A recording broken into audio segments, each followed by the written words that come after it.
our, our relationships between staff and the board members. And it's definitely been something that I feel like we've made some strides in terms of knowing each other better and working more cooperatively.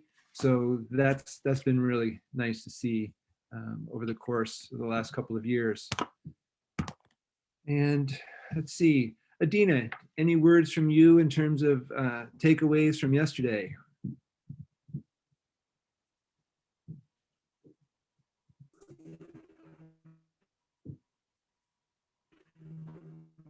No, just so it was really nice to have such lively discussion. I think having the Healthy Parks Portland agenda item at the meeting was really helpful in many ways, right? Like not only did it further our actual you know, I'm excited to work with everyone in the coming year. I thought yesterday was great. Thank you, Adina. Your audio was breaking up somewhat roughly, so hopefully your connection. I think I have to change my.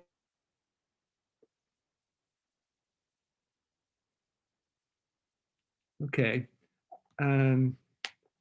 Bonnie, how about you? Any takeaways from yesterday that stood out? Yeah, you know, for so many on the board who know me well, I tried to be pretty quiet yesterday because there was such a great conversation that was coming out, a lot from the new board members, and I really wanted to make space for that. And I really very much appreciated the perceptions of the new board members and returning board members and staff as well, in the context of the systems diagram that Stephanie and Stephanie's colleague, whose name is escaping me. Yeah, Catherine, sorry. Stephanie and Catherine presented. I thought that was really, really helpful. And also the new community engagement person, the staff person, whose name is also escaping me. I'm usually much better with names. Yeah. In any case, I thought that was a really great discussion about how we can more meaningfully engage folks that we have not historically done as good of a job with. So that made me really excited, and also just really excited to be able to roll up our sleeves and think about other really discrete, discernible ways that we can help, we as a board can help staff not only gain access to us as a resource individually, as a body, and also how we can possibly serve as a conduit to other parts of the community. So I'm really excited about delving into that today. So thank you. Yeah, thanks, Bonnie. I felt like, yes, we were sort of the go-to focus group in terms of rolling out Healthy Parks, Healthy Portland, which was kind of fun.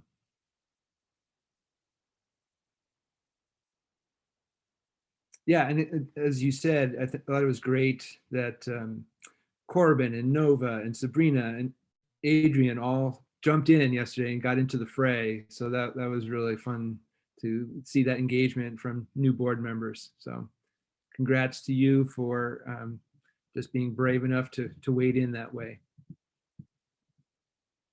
Any other takeaways from yesterday's session? Okay, we will keep rolling then. Because we went a little bit long in that introduction. Paul, for some reason, Go ahead, Randy. my hand is going up. Sorry.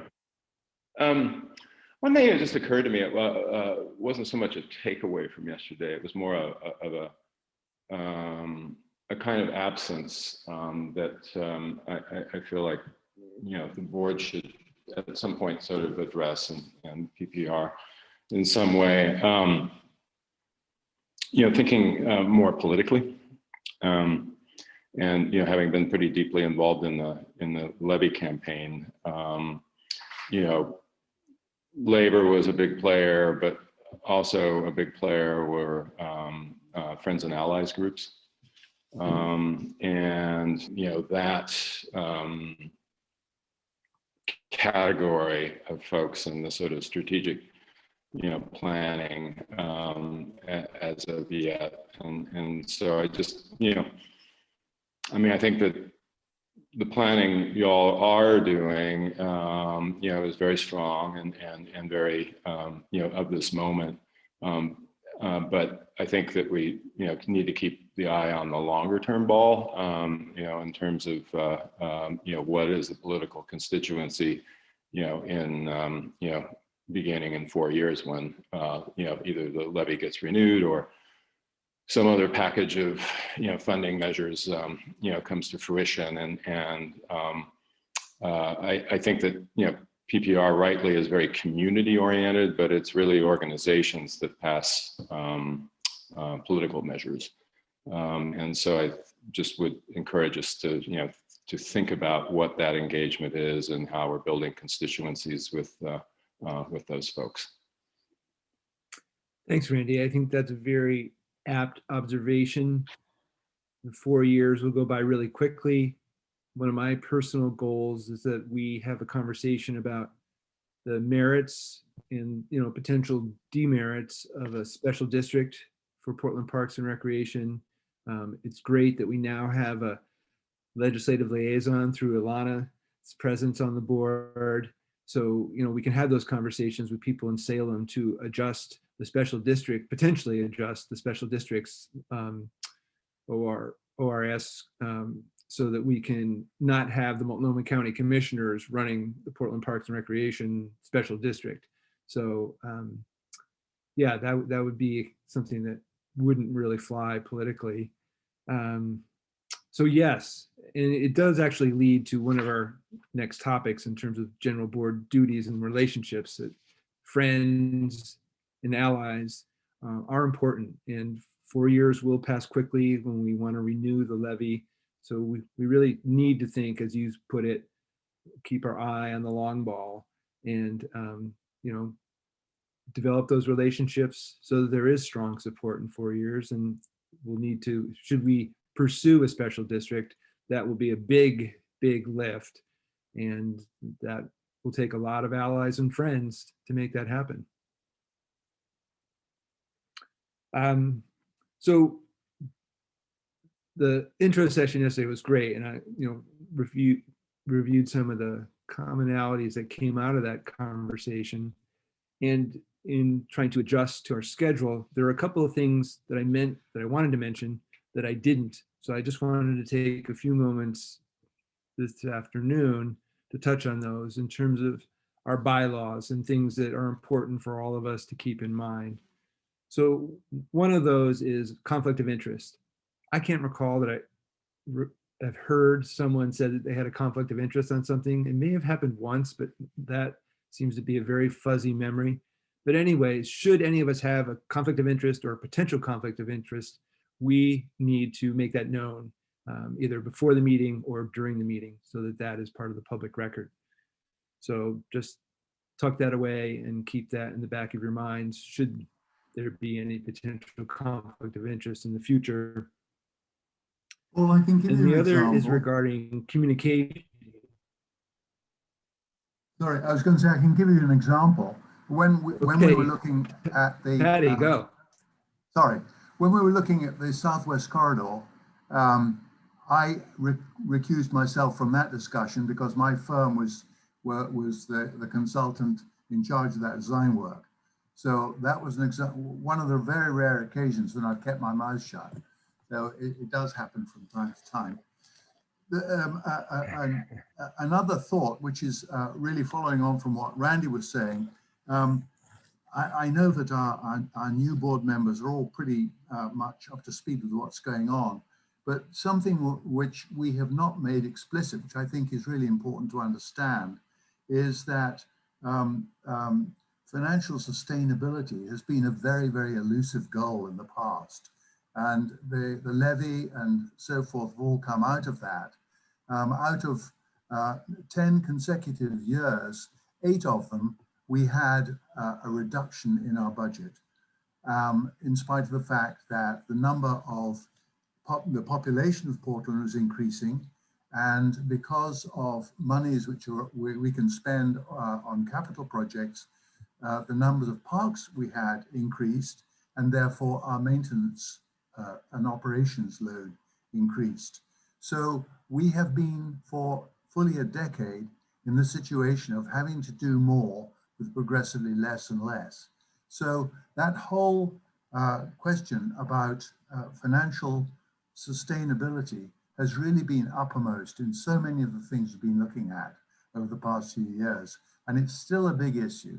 I mean, the levy makes a huge difference. It helps a great deal, but there are things which occur really beyond our control, such as increase in PERS demands, for example, which means more staff costs, which means more deferred maintenance or assets put on ice.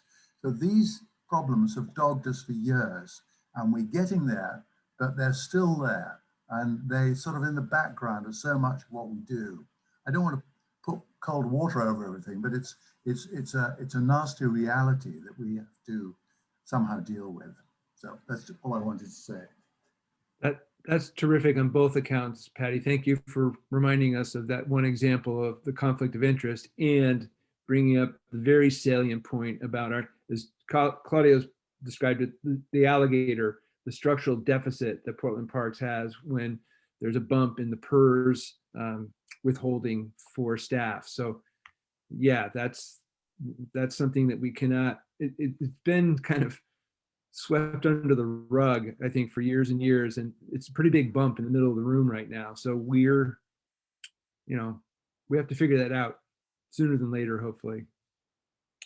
So the other thing that I wanted to mention in terms of our bylaws that are pertinent are communications. And because we are covered by the Oregon Public Meetings Law, when we send emails to each other or to staff, those can be part of a public record.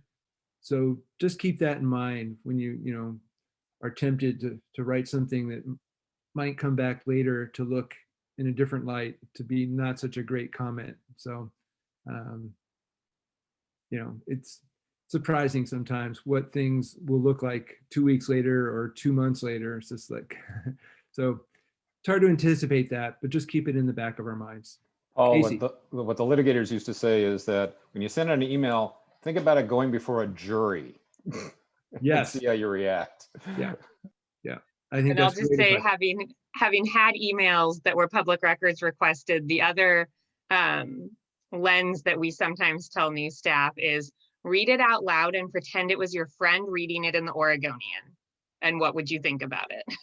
Yes, either the Oregonian or Willamette Week.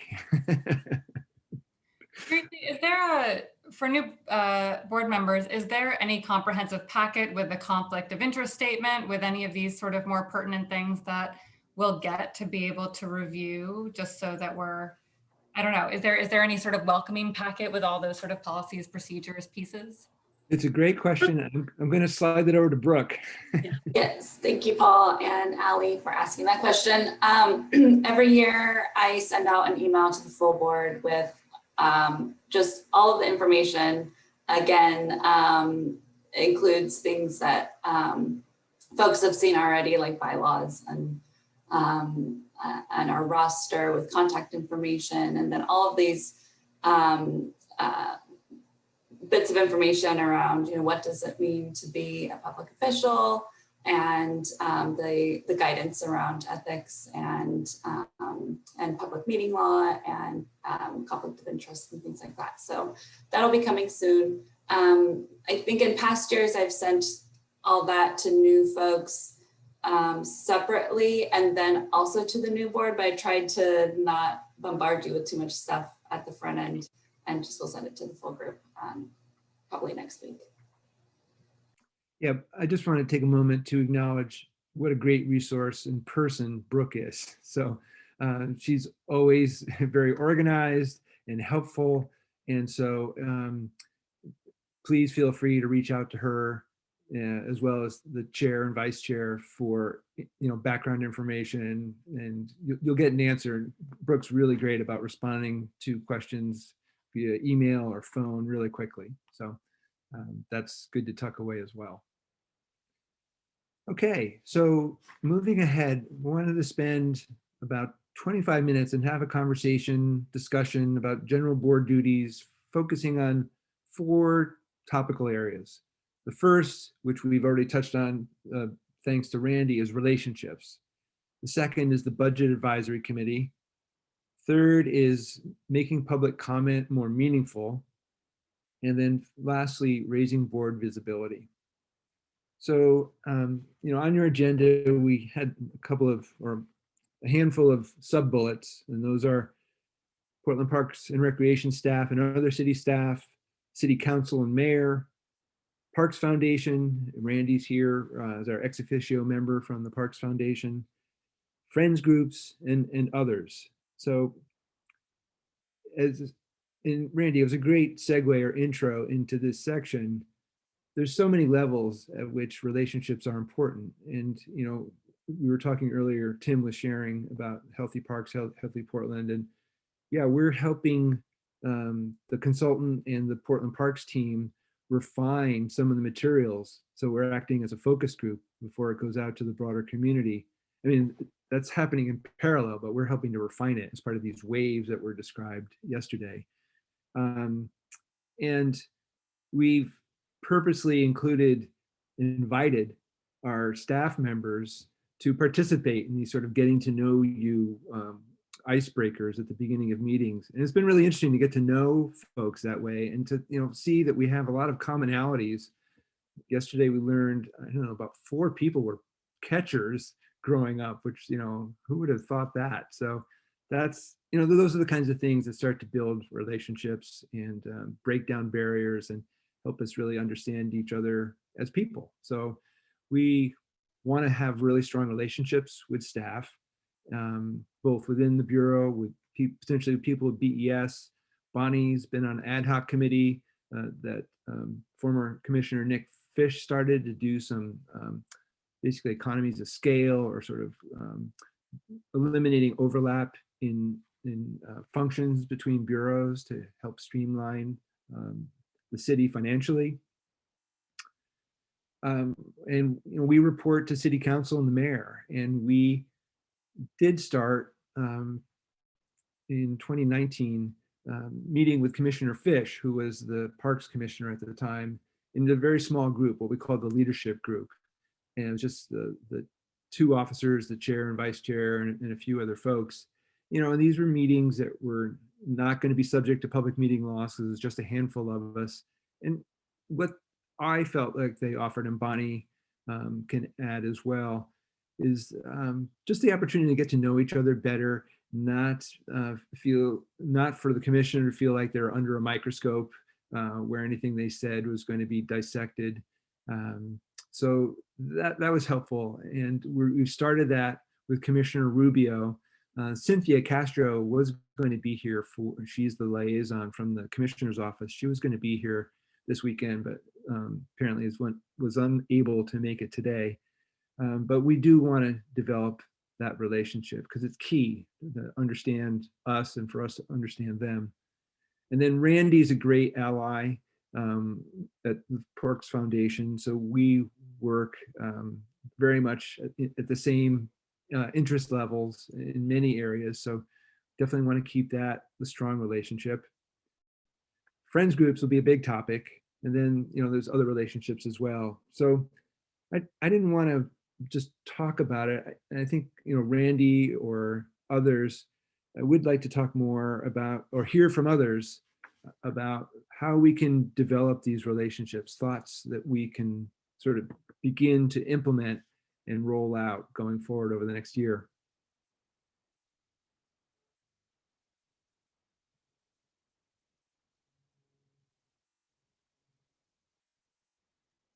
We're a quiet group this afternoon.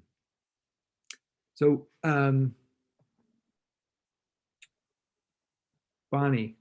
I'm going to ask you to chime in on how we can develop these relationships that we started, or if you want to add more in terms of our meetings with the commissioner and how you see, and I see Adrian's put her hand up, but let's finish with Bonnie first, the value that you see in cultivating that relationship.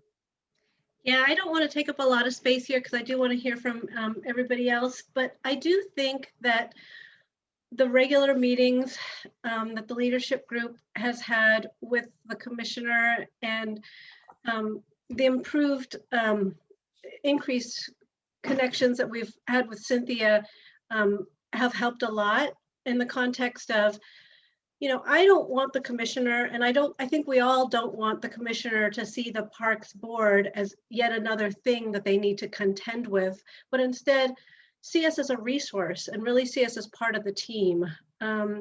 It's really been a shift in thinking because, you know, right or wrong, you know, community engagement, as wonderful as it is sometimes seen as another step in the process. It's another thing that needs to be done. And that's exactly not what we want.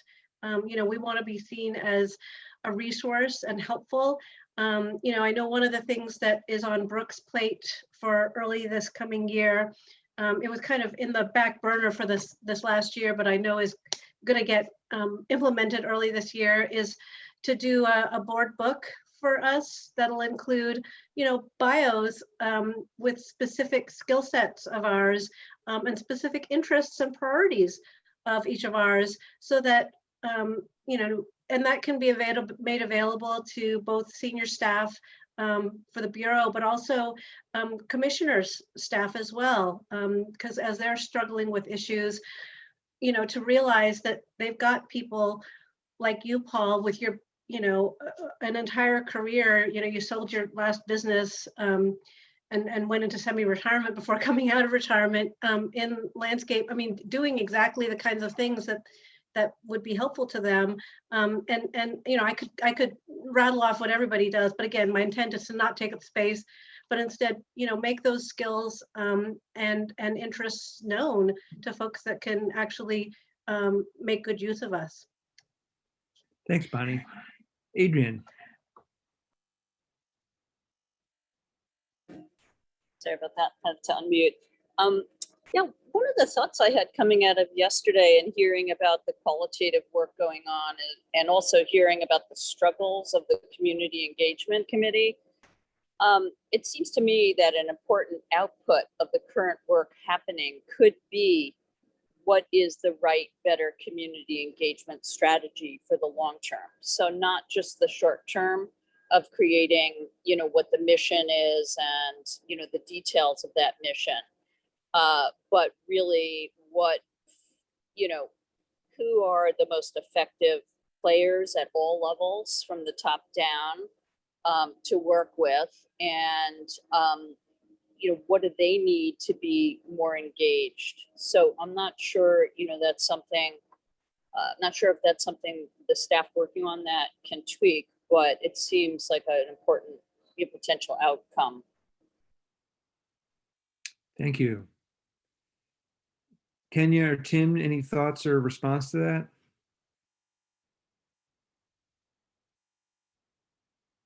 Yeah, I'll let Tim go first.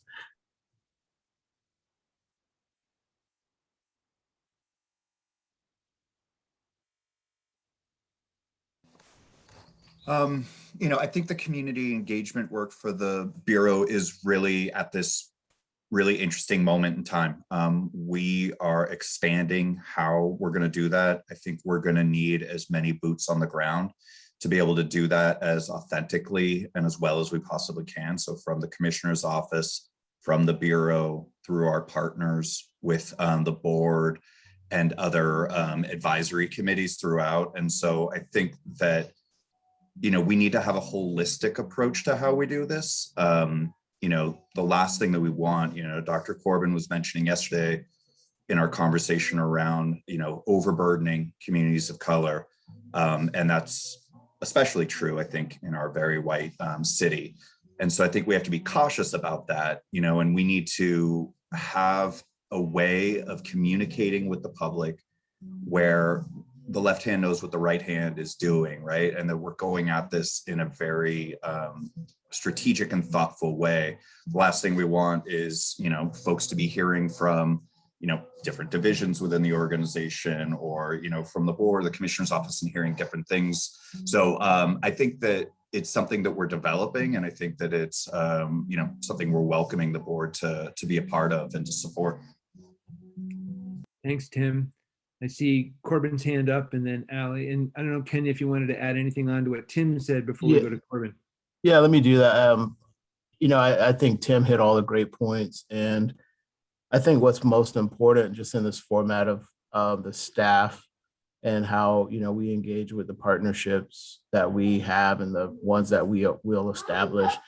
I think it's really important that also the board really understand and define what community engagement means to the board. I think what it means to the board and what it means for the practitioners who are staff and do it every day are completely different. And I think that needs to be clearly defined so everyone's expectations are met and we are always on the same page. Thank you. Corbin.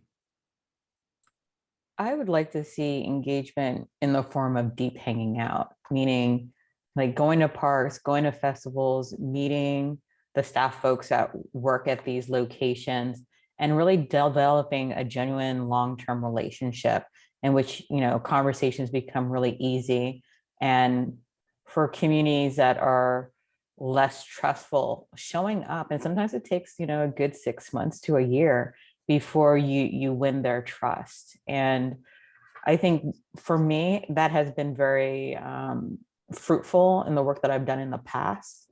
And also when sometimes community members, and I use community members, and that could be also staff, will mumble things that they see can be improved or that they're struggling with, and being able to come back and talk amongst the board about what's happening on the ground in a genuine way could be very helpful when community members don't come to these meetings, or if there's things that come to these meetings before it goes out to the community, that we can say, from my experience working with this community for the last year or two, that might be an issue, and figuring out a way forward to making sure that we're fully engaging the community in a way that's going to be beneficial.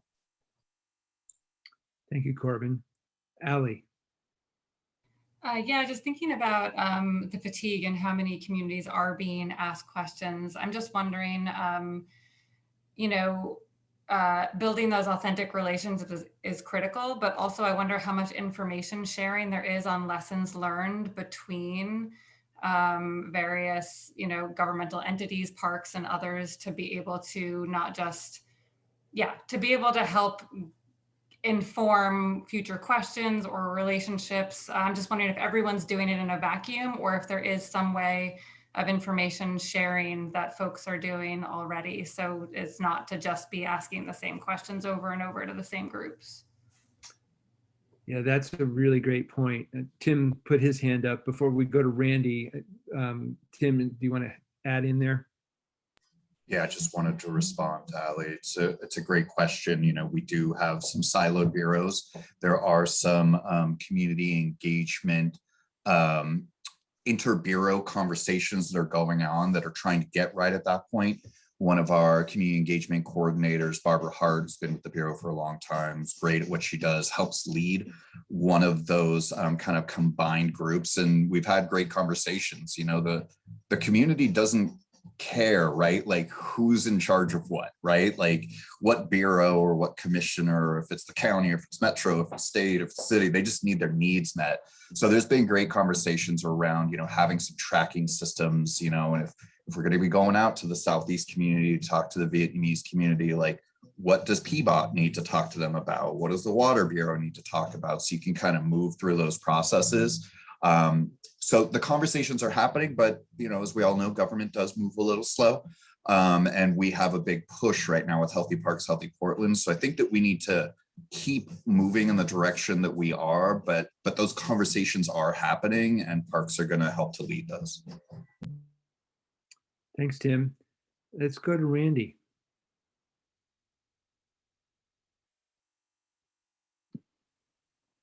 Yeah, actually sort of took my hand down, but I'll go ahead and ask this question. You know, I'm curious what lessons y'all at PPR have taken away from Metro's engagements. I mean, they're sort of in a different category because they have quite a lot of money to give away, which makes community engagement a lot easier. But you know, it seems like they have over the last 5 years, you know, created some really, really strong, you know, alliances with communities of color. And so I'd just be kind of curious if, you know, what you took away that's useful and what that they've been doing that just is out of your, you know, wheelhouse that couldn't be done because you don't have money to give away like they do, or as much anyway. It's a great question, Randy. You're right. Metro is working really, really hard to build those lasting, authentic relationships. And so we are working to learn from them. And so our new community engagement manager is building relationships with their community engagement team, you know, trying to make sure that we are, you know, benefiting from, you know, the amount of resources that they have and that they've invested in community engagement that we can maybe, you know, learn from and adapt some of our programming to. You know, the other interesting thing about their engagement is that they are working with such a broader community that, you know, when they go out for things like the Parks Bond, right? Like they're having to invest a lot of resources when they're going out to Clackamas County, right? To start to build those relationships in some of those areas where things have been really fragmented, where we are, I guess, lucky in a way that we are working, you know, in the city.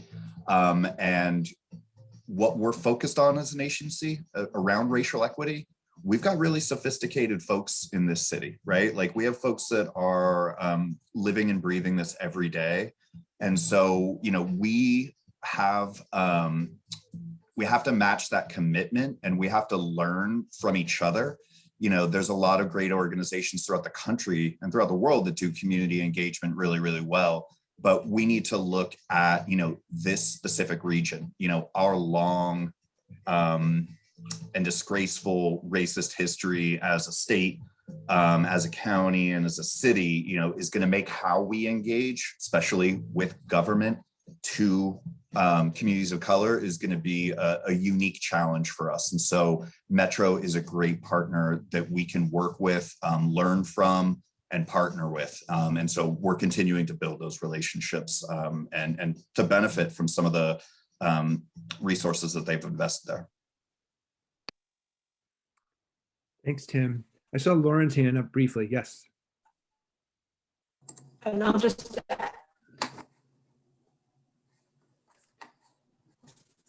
Thanks, Paul. I just wanted to point out, thank you, Randy, for pointing out that Metro has a very deep pockets when they're doing community engagement.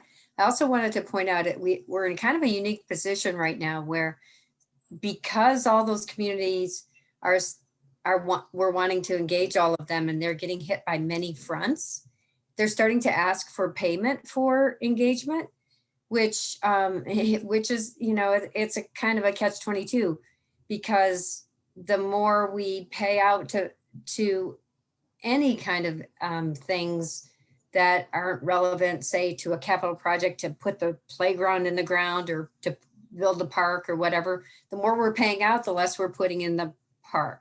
So it's kind of something that we're wrestling with right now. Like, who do we engage and pay, and who do we not engage and pay? Historically, we haven't ever given compensation for the public engaging. And so we're trying to figure out that element right now, kind of the direction we've been heading. And Tim, you can jump in if there's something that I don't know that happened recently, but I think the general direction we're heading is that if they're offering a specific technical expertise in the area of the engagement that we're doing relative to, I'll just use capital projects because that's my world, then we might reimburse them. We have always tried to have food or give away things, or we've always tried to have incentives, but not actually pay people for their specific time. So I'd be interested in hearing the board's perspective on what they think that should look like going forward. And Tim, do you have anything to add on that? I do. You know, there are pretty rigid, strict rules from the city level around how you can compensate folks. You know, my personal belief is, you know, if you're paying a consultant on how you're going to design a playground, or if you're asking for some cultural expertise, you know, you should be able to offer some compensation there. You know, one of the things that we talked a lot about, you know, and Randy can echo this, is, you know, as we were going out to the community to talk about the levy, community partnerships was a huge part of it. And so, you know, one of the ways that we're going to try to get there is by, you know, partnering with agencies like Coalition of Community of Color, and, you know, providing some resources, whether it's through grants or contracts, to help them build that capacity. And, you know, I think that there's ways that when you do that, as they bring, you know, folks that they're serving around, you know, they can offer compensation. So it's an ongoing conversation with the organization. I've had good conversations with Kenya about it and others. Where I stand personally is that, you know, if you're asking someone for their time, you know, at least an offer of compensation is valuable. Aaron, I saw your hand up briefly, and then Adina. Okay, Adina. I just wanted to add one little addition to the Metro comment. It is true that Metro very good resources and are able to engage with communities of color in particular quite well. But I will, as a applicant for funds of Metro, you know, we are going to be receiving a local share of the upcoming bond. And we are responsible for doing that community engagement before they approve a project. It's pretty, you know, I would say it gets a little dicey. It's a little complex situation. Thank you, Adina. And then Allie, and then we're going to move on to a couple more subjects. I just want to say, because you asked, I'm a big believer in compensating people for their time and expertise and bringing their own identity into a space to be able, I mean, that's such valuable information. You know, I think if you're working with partners, if things are very reciprocal and you guys are both, you know, that maybe then it's part of that reciprocal information that you're sharing with folks or programs you're sharing with folks. I will say something that, at least coming in from the nonprofit world, that's experienced a lot is, you know, government or agencies paying a lot of money for expertise from contractors and giving a pittance to nonprofits who offer that same expertise, and nonprofits really suffering from that discrepancy of what private businesses get versus the kind of compensation that they receive. So just trying to think of, you know, both people and nonprofits as resource who are under-resourced. And they are providing really, really valuable information as partners and as participants. Thank you. That was a really good conversation. Just really quick, I think I might have missed Tim was saying, what dictates the rules against like providing stipends? Is that something? I don't have the specifics right in front of me, but it's like you can only compensate volunteers up to a certain level each year, and that's citywide. So if someone participates in a PBOT community engagement and gets compensated, and then, you know, does something for parks, once they hit a level, then it starts to break the law.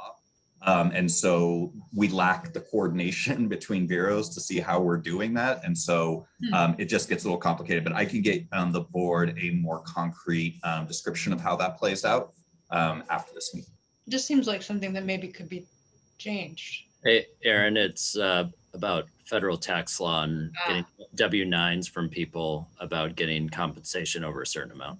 Oh, so you have a hard time tracking how much you've paid somebody, so you don't know if between bureaus you've paid them 600 or more, so you have to send them a 1099.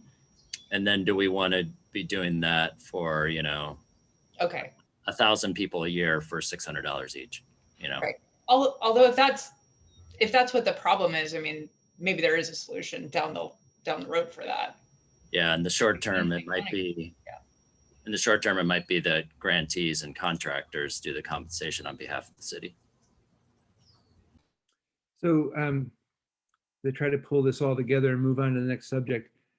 And I've heard the phrase before, but I really appreciate Corbin mentioning deep hanging out. And what could tie this together would be when Cully Park was being designed, the Verde was really adamant about providing food and childcare so that people, you know, with families could come, because a lot of the park facilities are oriented towards families.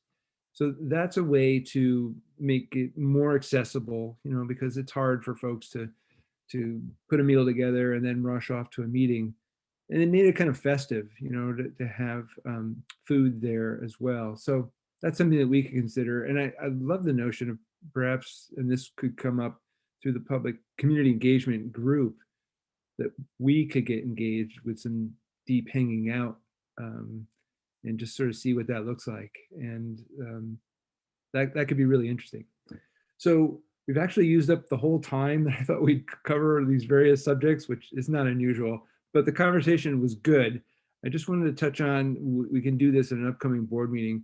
Budget Advisory Committee is something that's a responsibility for the board every year. And we meet with labor and other interests, community interests, to help shape the budget. It's not that we really get into the budget very much, and that's particularly for the people who serve on the Financial Sustainability Committee. It's a bit of a letdown because we're sort of talking at this level in the Financial Sustainability level in this Financial Sustainability Committee. And then we come in and sort of equalize it for everybody. And we don't want to exclude people from the community, certainly, but it seems like there could be a better process where it just didn't feel like it was really watered down. So that's been a pet peeve of mine. I'll put that out there. And then another item is raising board visibility, not for just for the sake of raising board visibility, but again, I think going to this notion of deep hanging out, letting community members know that there is a conduit for them to communicate and have their needs at least partially met, or at least have a venue for expressing their needs, rather than the format that we have currently, which is people have a beef with the Bureau and they come to us as an advisory board and we're in reaction mode. There's not much that we or staff can do at that point. So trying to switch the paradigm to something that's more proactive and long-term. So thank you. That was a very enjoyable conversation, and I think it speaks well to what the potential for this board is going forward. We've got a slot here for the next 15 minutes to just give you a little bit of an introduction to the working groups, building on what was presented yesterday, but sharing the reports that we typically give at our board meeting. So we're going to start this afternoon with the community engagement group, which Aaron's going to present. And then Casey's actually going to present financial sustainability. And then Patty will present for land use and infrastructure. So Aaron, take it away. Yeah, I guess I'm not sure on this, given that this group hasn't been meeting, what your expectations are for a presentation. Yeah, so that's what I did yesterday. Okay, just a real high level. So I can speak to that to some degree, but then I'll sort of back off because. Plus, given that in just a minute, we're going to be spending 45 minutes talking about it. Yeah, the notion was to provide a little bit more context, particularly for new board members. So I think it's probably worthwhile to mention that this is a group that struggled over the last couple of years to really find its mission, and then kind of got excited about restorative justice, which is a great worthy goal, but something that's kind of beyond our scope. So we kind of had an implosion as a result of that. And so now I think, kind of along the lines of what I was sharing yesterday, doing less better, just setting our goals so that we aren't so ambitious and can do something that can actually accomplish would be a great outcome for this group. And just, take it one step at a time rather than, taking something on that's so huge that it was really kind of daunting. So I think that'll cover what we wanted to do for the community engagement group, Aaron. So thank you. And then So thank you, Paul. You're welcome. And Casey was going to do a stand-in for Mike. And I don't know if you had anything prepared. If not, we can just move on to the next session. Mike gave me his notes, and I'll be a little bit longer than Aaron and you, but not too much longer.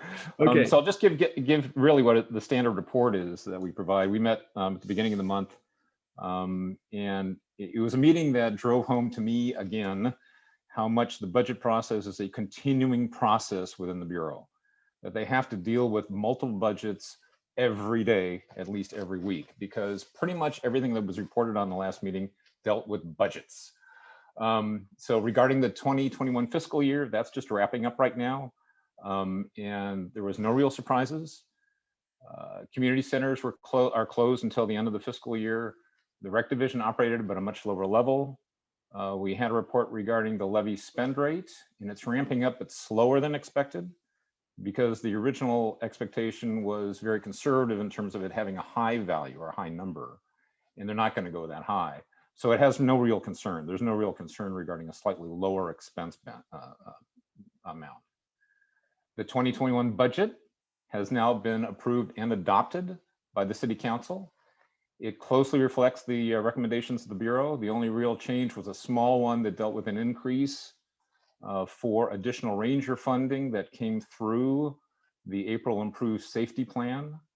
But that really is essentially a carry forward from that plan into this next fiscal year. Then we had the fall bump process has begun, and we actually talked about the bump yesterday, but it's the budget monitoring process. Happens in the fall and happens in the spring. They're dealing with it now for the fall. The process will take 2 to 3 months. It includes input from various Bureau divisions and stakeholders. There will be a couple of budget advisory committee meetings in August and September on this. And the estimated submission date is September 9th. And then the hope approval date is the end of October. I think Bonnie and Aaron and Claudio and Todd, you're all there. If you have any other thing to mention, that'd be great. Otherwise, I'll try to field any questions.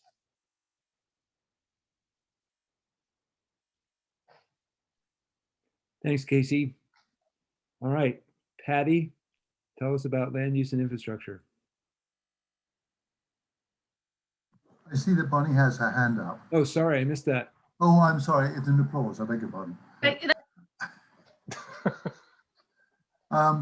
was just. Go ahead. No, sorry, I was just applause for Casey. I was just clarifying. Sorry about that. On land use and infrastructure, as I said yesterday, there are really two functions. One is to see what's out there and to take a closer look at it to see if it's something that should be brought to the whole board or otherwise. If it is something that should be brought to the whole board, then we typically work with staff to put together the salient information and the salient issues and bring those to the board. Sometimes, I think this is relevant, sometimes it results in some initiative by the board. One example would be the level of service study, which has been underway for some time now. And when we looked at it,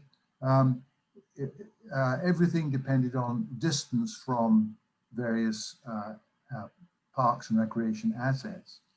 But something that had not been taken into account was the fact that some areas are much more densely populated than others, and therefore the actual load on the asset varies all over the place. So really, because of that, there's a fresh look being taken at the level of service. So that's an example of where the board really had an effect. Another one is the I-5 proposed widening by ODOT at the Rose Quarter. And the first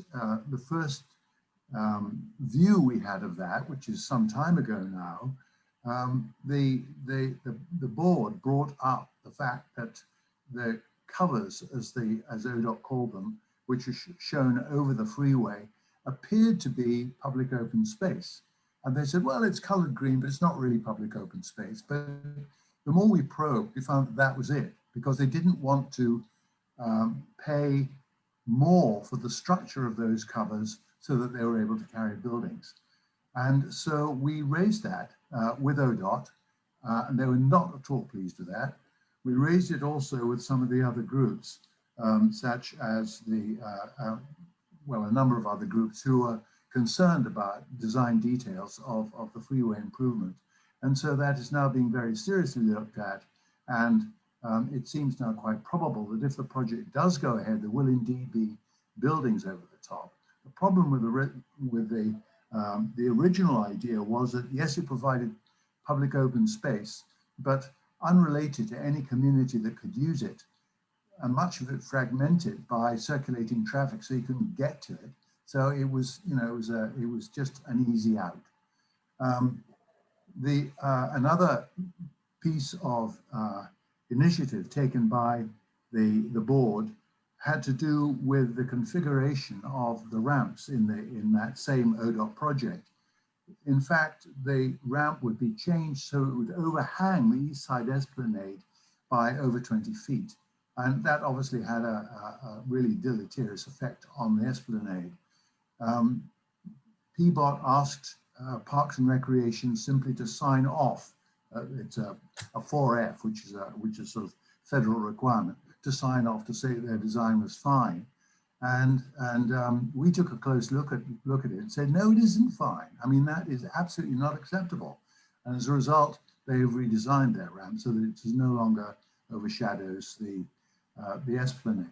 So I guess the point I want to make is that it's not just idle curiosity about what's going on. It's far more where are missteps being made, or where could we do things better than is proposed, and that is somewhere where the advisory capacity of the board is really worthwhile.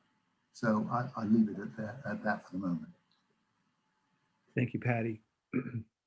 Okay, so that's a good run up to our breakout sessions, which are coming. So we've got, everyone is going to be assigned to a breakout group, and that includes staff. And we have a framework that's been shared with all the facilitators. So we're going to have Casey leading the financial sustainability group, Patty leading the land use and infrastructure, and Aaron leading the public engagement or the community engagement group.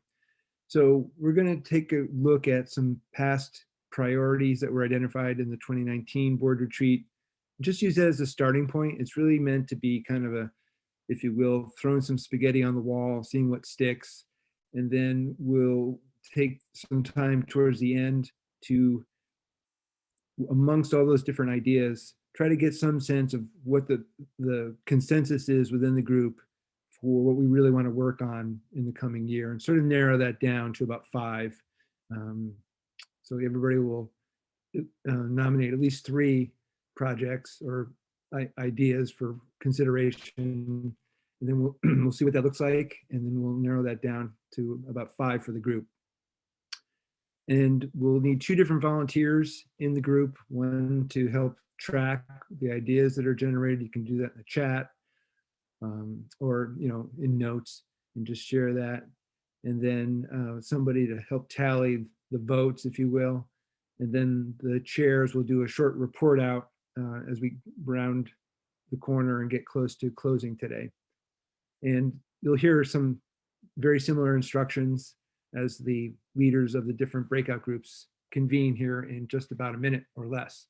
So Brooke is going to send us to our breakout rooms, and there'll be if you're familiar with that, at a certain point, the clock will start ticking. We'll know that we've got only a certain amount of time left, and the either the calm or the panic will settle in as things wrap up towards their conclusion.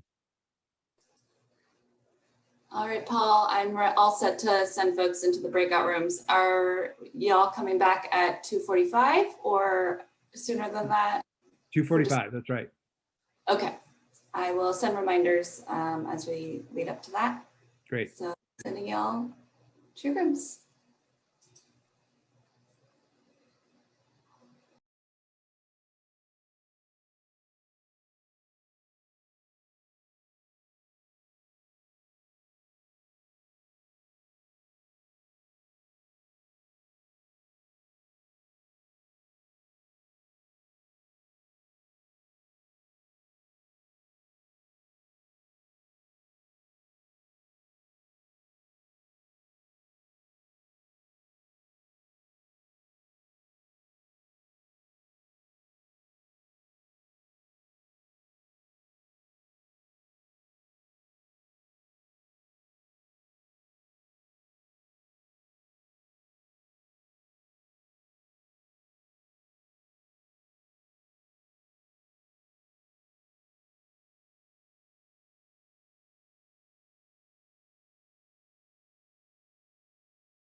Welcome back, everyone. I have to say that was a very quick 45 minutes, at least in our group. We had a great conversation. So I'm imagining that the conversations in all the groups were good. We wanted to take a few minutes here to sort of start to identify where we go in the coming year. So why don't we start with, I'll put Aaron on the spot to report out for our community engagement group. Yeah, absolutely.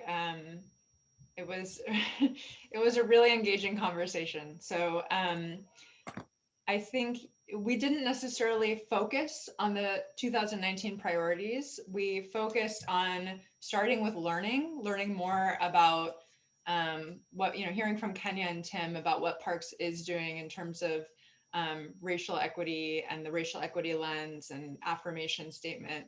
And then sharing some of our own knowledge and experience as well. And so I took a lot of notes. They're not, I'm a horrible note taker. I should have had someone else do this. I'm never going to be a secretary. So, but really, I would say the biggest takeaway is that I think I'm very much looking forward to the work that this group is going to do, and to having space for these conversations, having space for longer conversations, and beginning to develop some of that, of those priorities, looking at, I mean, we have kind of, it came up at the end, the idea of the kind of internal, like looking at what the Parks Department is doing versus the external, like outreach piece. And we didn't get to dive into that very much, but I'm sure my takeaway is going to be for this group mostly to begin future conversations and begin to define the group more. So it was very helpful. And if anyone has anything to add that was, that would be helpful as well. No, you did a great job, Aaron. Thank you. Can you say who was in the group? Yes. Yeah, sure. Well, it was, oh, am I on mute? No. So it was me, Ali, Corbin, Ilana, Paul, Tim, and Kenya. Thank you. Thanks, Adina. That was a great question. All right, Casey, if you'll report out for your group next, and first start out by telling us who was in your group. Bonnie, Todd, and Claudio. We had a very small group and we had a very nice, intense conversation. 45 minutes was clearly not enough. And I'm actually not going to report out in the order it was said. I'm actually going to go backwards in terms of the order that was requested. So the first question that wanted to be addressed was, what are the topics that the group should address for the board's benefit, in effect. And you had a list, and I would say on the list, the problem with the list is a lot of this things on the list would be part of how we do our work, but not necessarily what we are doing. Or it might be a part of a bigger plan or issue that has to be addressed by pretty much all the groups or the board in general, and we're part of it. But clearly, we need to, the financial sustainability group needs to work with the budget, try to get in there sooner rather than later in terms of how the budget's developed. But we would only be one of all the groups that addresses how Healthy Parks and Healthy Parkland is going forward. And so I guess I'm going to jump then to the second question and not go through every single of the bullet points that were provided. But I would add one bullet point that we actually didn't even discuss, but I'm going to throw it in there anyway because I'm one of four. That we do need to take a look at and monitor the levy in terms of reporting expenses, projects, because the overall framework and processing for that is still taking shape. And it probably would be beneficial for the board if we take a look at it and report the status of it to the board as a whole. Regarding things we really want to look at for the next year, I'm pretty sure that the primary ones are first, financial sustainability beyond the levy. What that's going to look like, how that's going to start to develop, probably needs to be started. We've had some meetings on it already, but I think we need to get deeper into it in a more sustained fashion in order to look at the options, report back to the board about the options, look at the good points and the bad points.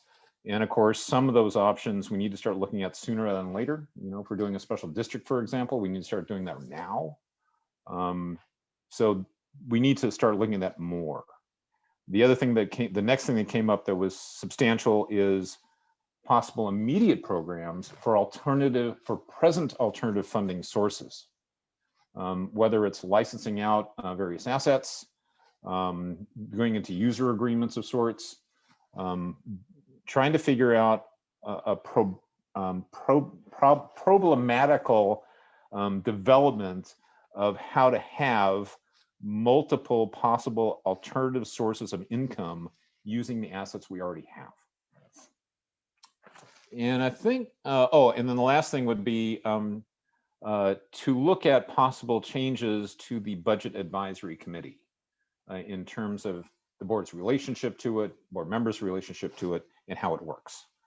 And if Todd or Claudio or Bonnie have any other input, that would be great.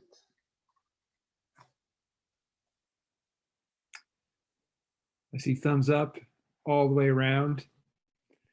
Thank you, Casey. All right, Patty, tell us about land use and infrastructure. Thank you, Paul. Well, our group consisted of Adrian, Adina, Lauren, and me. So we were quite an intimate little group. One of the more interesting things that came out of our discussion, which is fairly wide-ranging, was maybe we need to pay more attention to the infrastructure part of our remit. An awful lot of what we've done has been project-focused. And amongst infrastructure projects, well, there were two we mentioned and one we didn't. The two we mentioned, one was the Green Loop, another was the Columbia Boulevard Bridge, about which I know very little. And the third one is the earthquake-ready Burnside Bridge, which we have discussed somewhat. And in fact, Randy brought up, I think at our last meeting, the fact that the people who are running that appear to have dropped all of the advisory committee people for several months anyway. Our last meeting was postponed until sometime in the fall. And it rather sounds as though they are listening instead to the Historic Landmarks Commission and pursuing their advice, which is very distressing. But anyway, when we look at infrastructure projects, one of the things we need to do is to make sure that we don't impact vulnerable communities in a bad way, effectively making them second-class citizens. So there needs to be great sensitivity to the different communities through which the infrastructure passes. And that may not be top of the agenda typically, but it's something we need to look at much more carefully. We talked about other initiatives that are underway, such as how to solve the puzzle of O'Brien Square, which basically lacks funding. It needs a lot, and how can we somehow pull it out of the fire and make a virtue of it? We talked about some very exciting things that are happening, such as part of the waterfront at OMSI, which is being restored as native habitat, as a teaching asset for Native American groups, but also for children's groups from OMSI. So they will learn about natural riverine systems and so forth. So that is part of a larger master planning effort, but something which is progress in that it's advancing very much the interest that we have in the city centre. As far as I know, there's nowhere in the city centre where native vegetation has survived well. So this would be something very special. We touched on upcoming things such as the ferry, which will run eventually from Vancouver to Oregon City, and its first spell from Cathedral Park into central Portland, and simply recognizing that that's something coming up that we need to watch and see what relevance it has to the various issues that we look at. Those are the main things we talked about. Adrian or Lauren, are there other things I should have mentioned?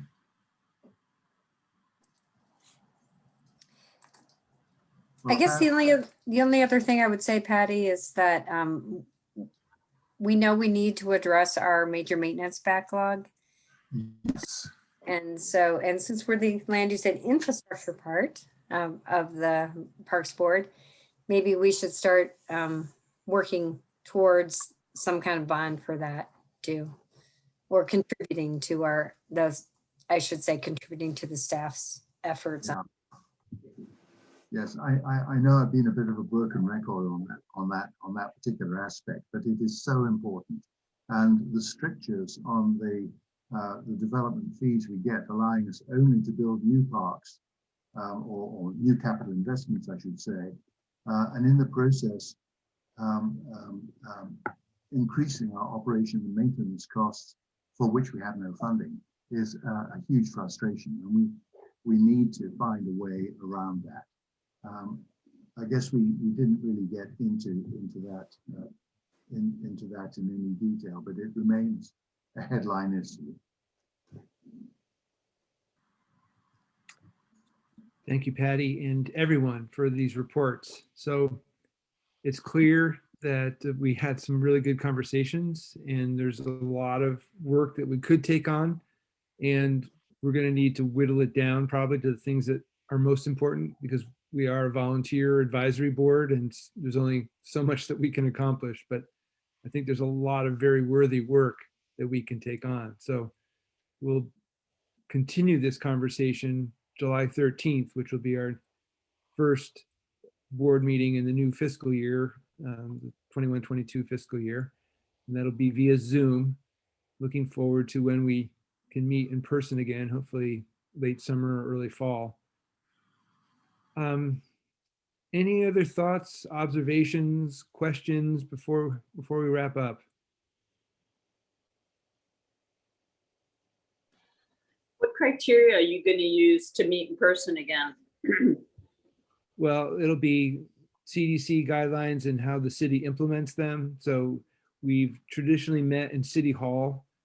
That has gotten even more difficult with the protests, and the security at City Hall has really ramped up over, prior to the pandemic, it had ramped up a lot. So I don't know. We've also met in the Portland building. We've also implemented a policy which a lot of us like, which is going around to different facilities. We were at the Community Music Center once.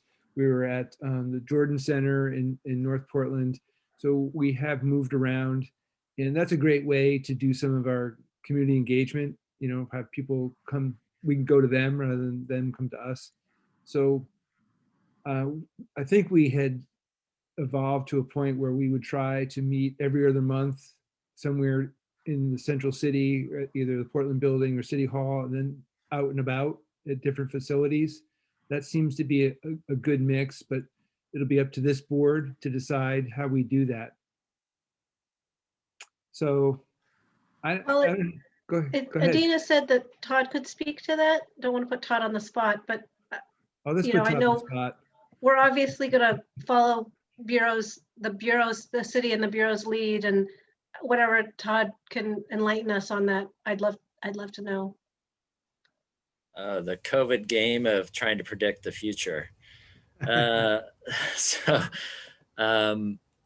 foreshadow is that Governor Brown, as you all know, has said as soon as we hit 70%, and we're, I think at 67% or so of Oregonians above the age of 18 who have at least one vaccination, that they'll be relaxing guidelines. And so the city's preparing for that. And at least for the Portland building, many of our staff, almost all of our field staff have been working throughout, going to maintenance facilities and continuing to work. But for locations like the Portland building that have been closed, especially since the uptick last November has been closed, there could be a voluntary re-entry that could start in July. and a possible report to work in person as early as possibly October.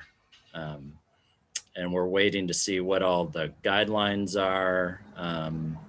But the voluntary report to work will not mandate vaccinations, and we'll see what the rules are around masks are, but at least for now, we wear masks within city facilities.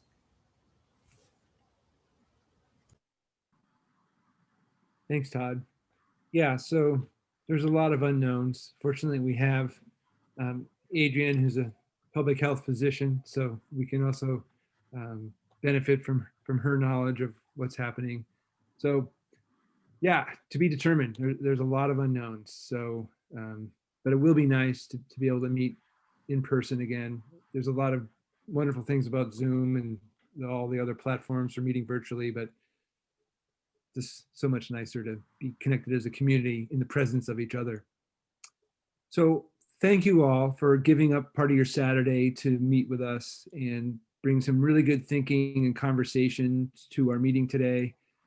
To me, it bodes well for where we go this coming year. I'm very excited, and Bonnie's going to be in a great position to lead us through the coming 2 years.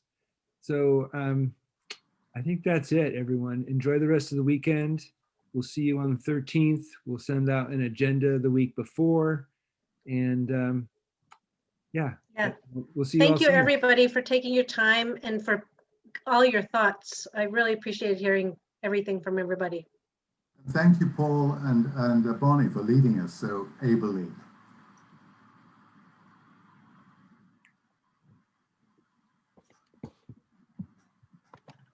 Thank you. Bye all. Bye.